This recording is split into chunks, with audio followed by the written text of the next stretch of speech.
Mag-iihaw kami ngayon ng hito guys. Si Footmaster na muna ang bahala nito. Kasi nga hindi pa ako makapagtrabaho. So, ganito na siya maglinis ng hito. Irilo.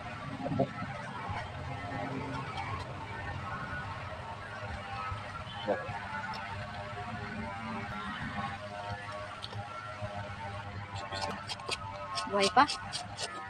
Ito yung panood ko na tanggalin daw sa ito. Yan. Ito daw yung lansa niya. Yan. Lubog mo lang eh. Kukuhan daw sa gilid na kanyang tinik. At tama nga naman.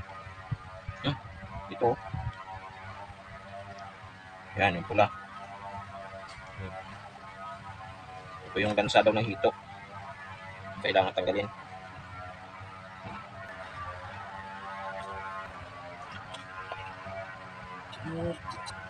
Busog na busog. Pasensya na sa masasitan. Pero ako.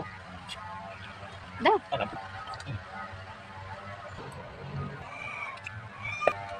Ikiinin at sultaning tang pag si Footmaster ang nakapak-apak.